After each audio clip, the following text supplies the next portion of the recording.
Tensions between India and China is not old news. The two countries fought a full-fledged war in 1962 and have since engaged in several conflicts. Because conflict is the new black. As a result, the theory that Sino-Indian clashes are unlikely to lead to more extensive fighting has indeed been held in a wider agreement. India has always had a contradicting view on China, as if the Indians did not already.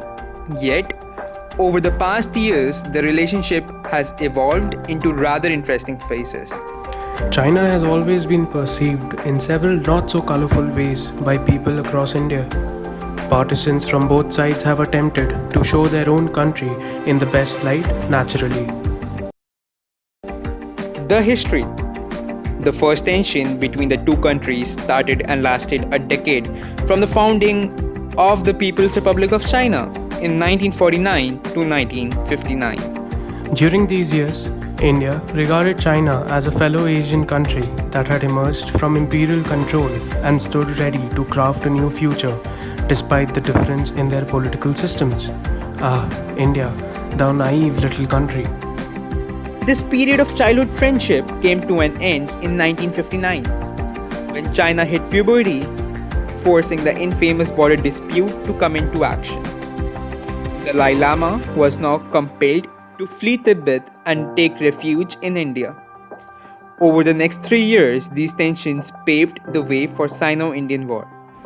For many Indians who lived through the defeat of 1962, Communist China was allegedly seen as an aggressive neighbor that sought to humiliate a democratic, practically perfect, non-aligned motherland.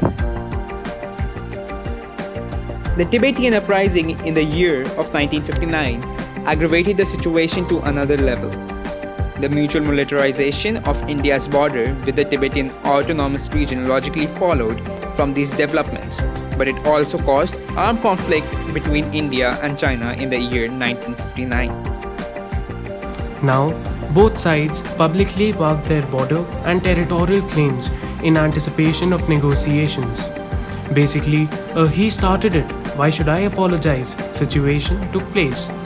Finally, by April 1960, Zhao travelled to Delhi in the hopes of reaching a settlement during the talks with Nehru. The rapid deacceleration of bonds.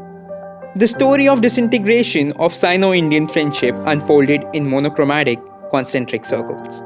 At its center stood developments in Tibet which remain the source of political and scholarly disputes to this day. In the second circle ranks the relationship between India and China, which had its roots both in the development of their interactions over time as well as in the domestic sources of each country's foreign policy.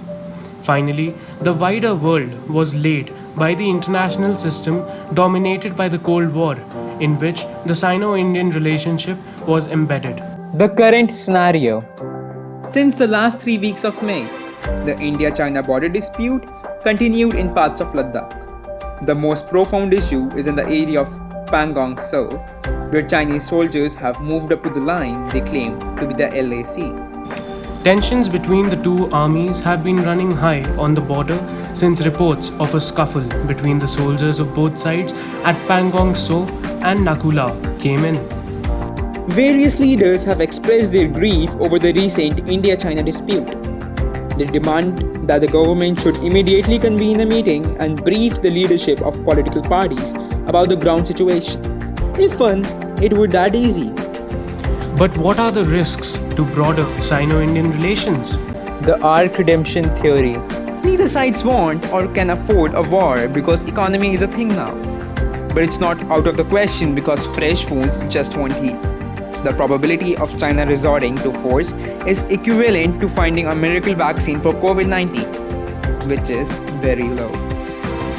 But this depends on how far China is willing to go in order to show its seriousness about defending what it considers Chinese territory and how strongly it is willing to push back against challenges in its own hood.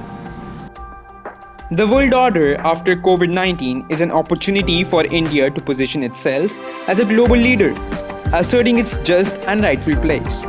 India will be the balancing power and hence should leverage its position with China.